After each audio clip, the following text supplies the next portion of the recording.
Well, hello, listeners. Are you ready for chapter 11? I am too. All right, get that coffee, that hot tea, do that gardening, get your cozy blankets, because we're going to read a naughty book. All right, chapter 11. I didn't give myself a chance to panic, to doubt, to do anything but wish I had stolen some food from my breakfast table as I layered on tunic after tunic and bundled myself in a cloak, stuffing the knife I'd stolen into my boot. The extra clothes in the satchel would just be a burden to carry.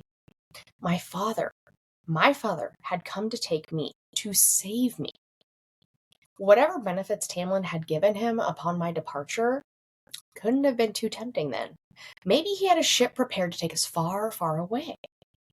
Maybe he had somehow sold the cottage and gotten enough money to set us up in a new place on a new continent.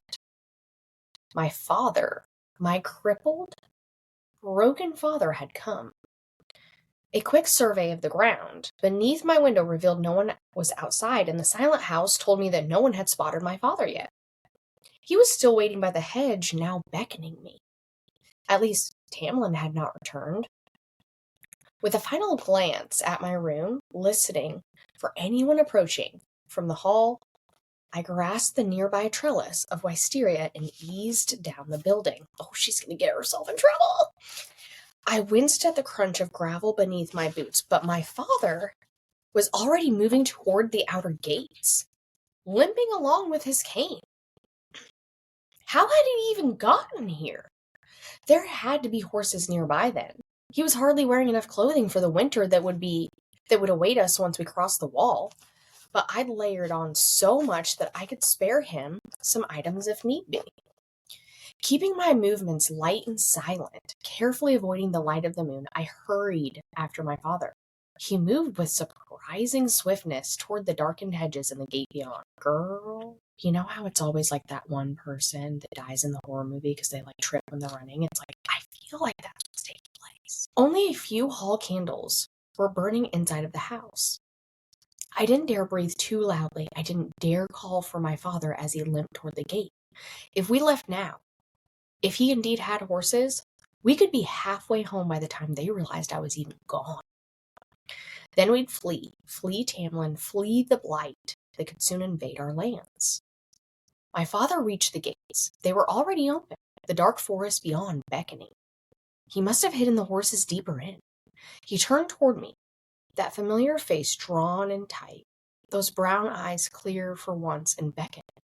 Hurry, hurry! Every movement of his hand seemed to shout. My heart was a raging beat in my chest, in my throat. Only a few feet now to him, to freedom, to a new life. A massive hand wrapped around my arm. Going somewhere? Shit. Tamlin's claws poked through my layers of clothing as I looked up at him in an unbanished terror. I didn't dare move, not as his lips thinned and the muscles in his jaw as they quivered. Not as he opened his mouth and I glimpsed his fangs. Long, throat-tearing fangs shining in the moonlight. He was going to kill me right there, and then kill my father. No more loopholes, no more flattery, no more mercy. He didn't care anymore. I was good as dead. Please, I breathed. My father. Your father? He lifted his stare to the gates behind him, and his growl rumbled through me as he bared his teeth. Why don't you look again? He then released me. I staggered back a step, whirling, sucking in a breath to tell my father to run. But he wasn't there. Only a pale bow and a quiver of pale arrows remained, propped up against the gates. Mountain ash. They hadn't been there moments before. Hadn't they rippled, as if they were nothing but water. And then the bow and quiver became a large pack laden with supplies. Another ripple. And there were my sisters, huddled together, weeping. My knees buckled. What is? I didn't finish the question. My father now stood there, still hunched and beckoning. A flawless rendering. Weren't you warned to keep your wits about you? Tamlin snapped. That your human senses would betray you?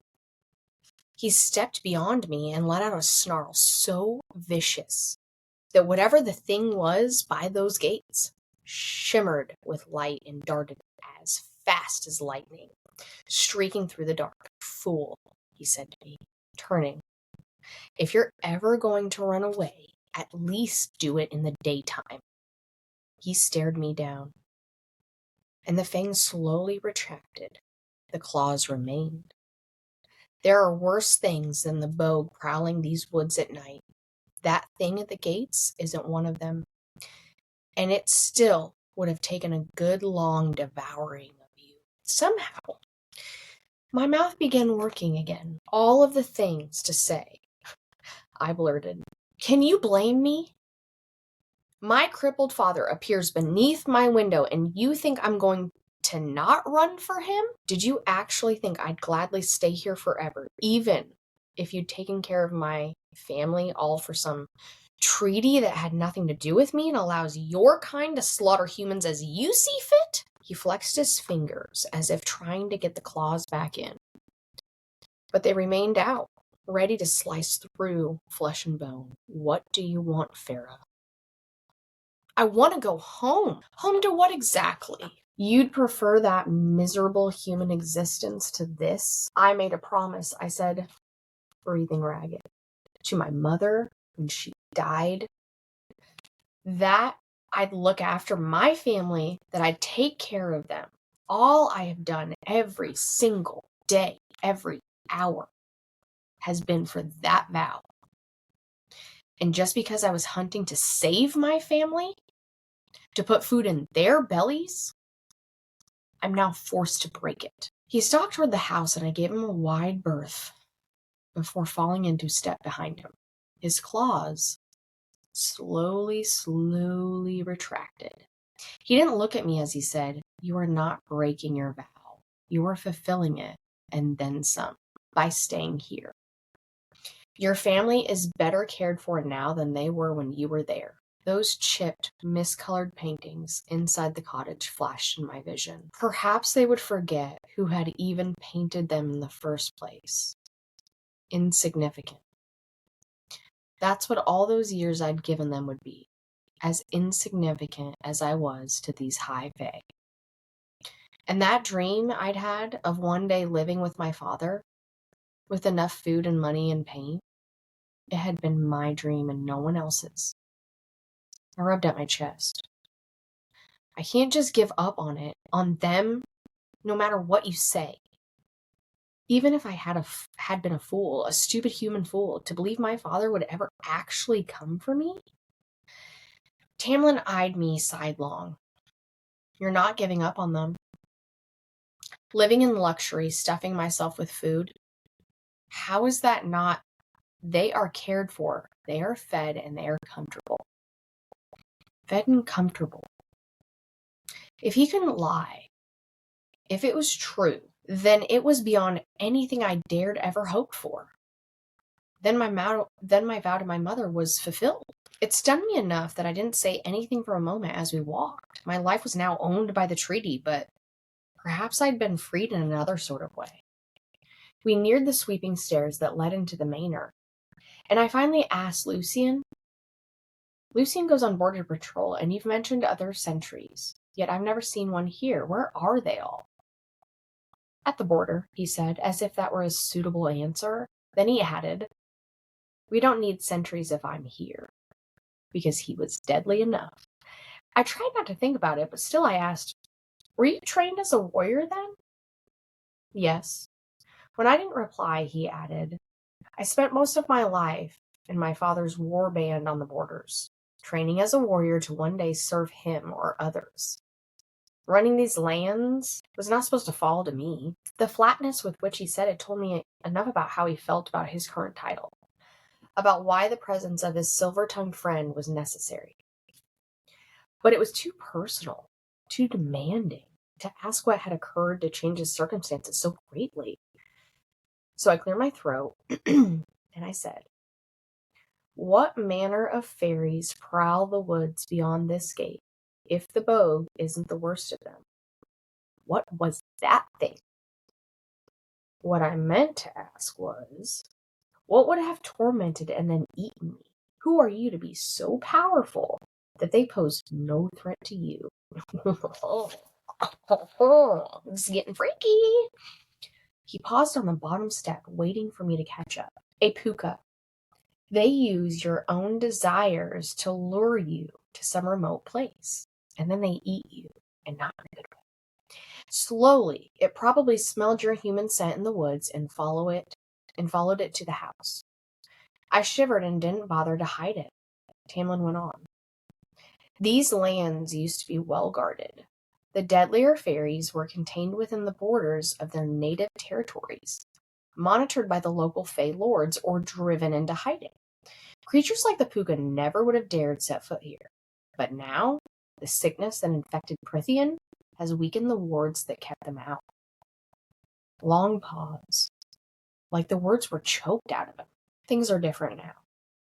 It's not safe to travel alone at night, especially if you're human. Because humans were defenseless as babes compared to natural-born predators like Lucian. And Tamlin, who didn't need weapons to hunt. I glanced at his hands, but found no trace of the claws. Only tanned, calloused skin. She's always like, tanned skin. What else is different now? I asked, trailing him up the marble front steps. He didn't stop this time, didn't even look over his shoulder to see me as he said everything. Oh, what does that mean, Tamlin? Why has everything changed? The listeners want to know. So I was truly to live there forever. As much as I longed to ensure that Tamlin's word about caring for my family was true, as much as his claim that I was taking better care of my family by staying away, even if I was truly fulfilling that vow to my mother by staying in Prithian, without the weight of that promise, I was left hollow and empty.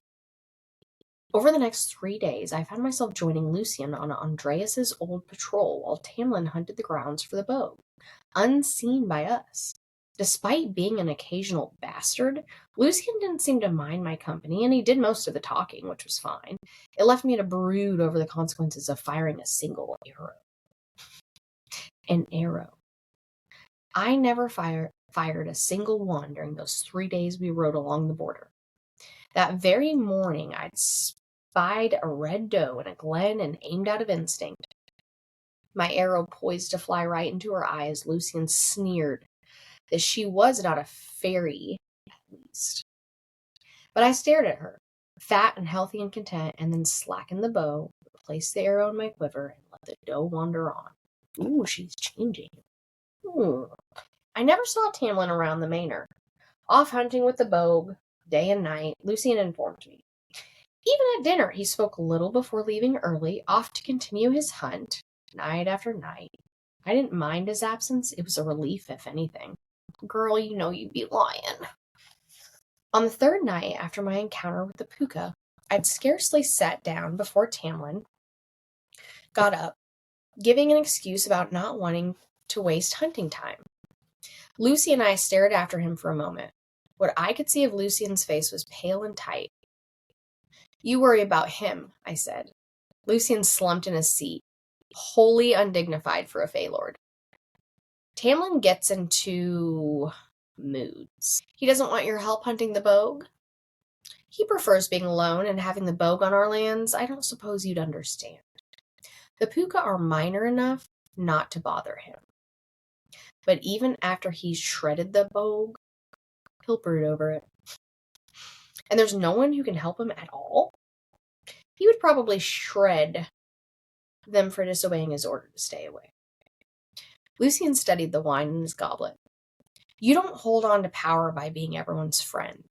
And among the fairies, lesser and high fae alike, a firm hand is needed. We're too powerful and too bored with immortality to be checked by anything else. It seemed like a cold, lonely position to have, especially when you didn't particularly want it. I wasn't sure why it bothered me so much. The snow was falling, thick and merciless, already up to my knees as I pulled the bowstring back, farther and farther until my arm trembled.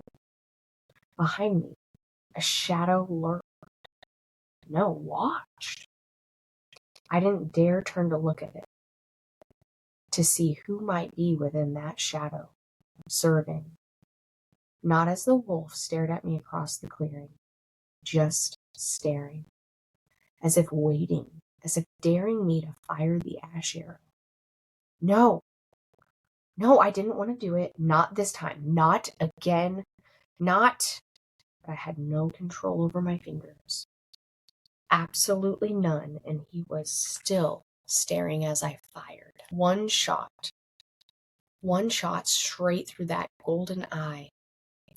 A plume of blood splattering the snow, a thud of heavy body, a sigh of wind. No, it wasn't a wolf that hit that snow. No, it was a man. Tall and well-formed. No, not a man. A high fae with those pointed ears. I blinked. Then my hands were warm and sticky with blood. Then his body was red and skinless, steaming in the cold. It was his skin.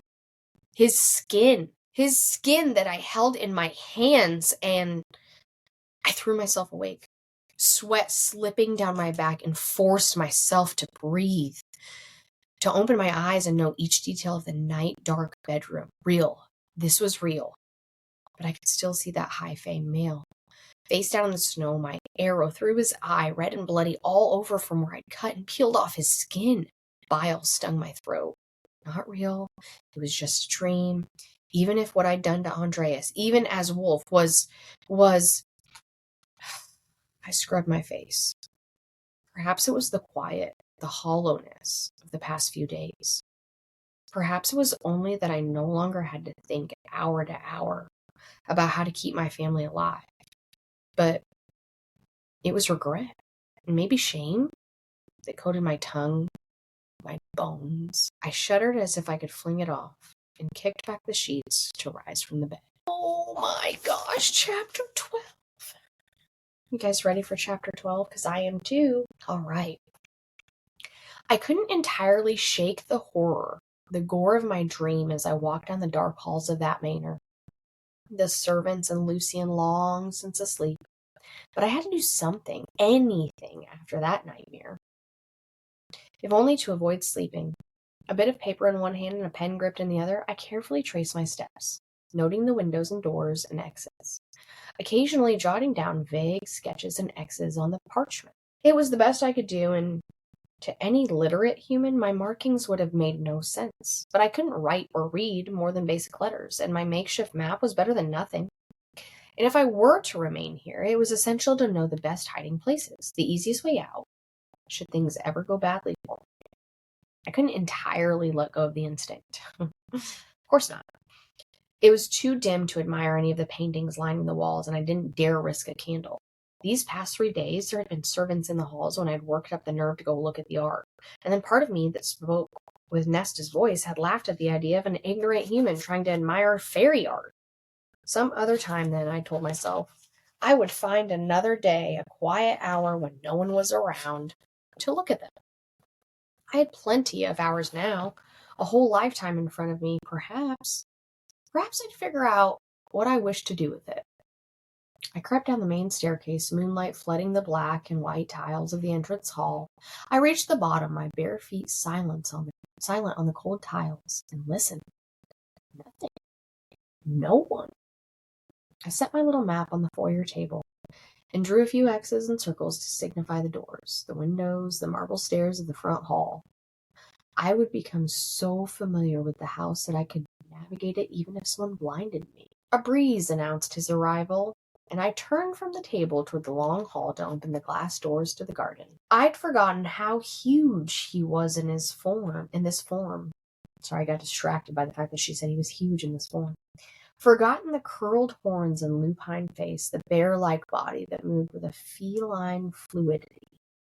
His green eyes glowed in the darkness, fixing on me, and as the doors snicked shut behind him, the clicking of claws on marble filled the hall.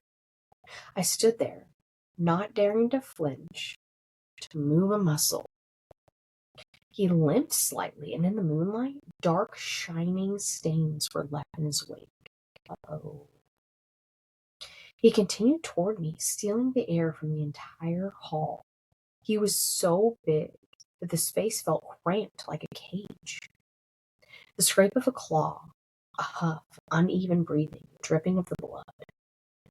Between one step and the next, he changed forms, and I squeezed my eyes shut at the blinding flash. When at last my eyes adjusted to the returning darkness, he was standing in front of me. Standing, but not quite there. No sign of the baldric or his knives. His clothes were in shreds. Long, vicious slashes that made me wonder how he wasn't gutted and dead. But the muscled skin peering out beneath the shirt was smooth and unharmed. Did you kill the Bogue? My voice was hardly more than a whisper. Yes, a dull, empty answer.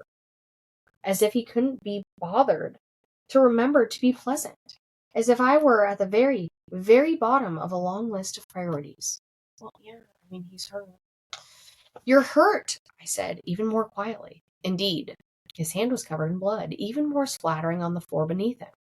He looked at it blankly, as if it took some monumental effort to remember that he had even had a hand and that it was injured. What effort of will and strength had it taken to kill the Bogue, to face that wretched menace? How deep had he had to dig himself? To whatever immortal power and animal that lived there, to kill it? He glanced down at the map on the table, and his voice was void of anything, any emotion, any anger, any amusement, as he said, "What is that?" I snatched at the map.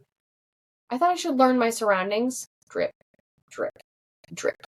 I opened my mouth to point out his hand again, but he said, "You can't write, can you?" I didn't answer. I didn't know what to say. Ignorant, insignificant human. No wonder you became so adept at other things.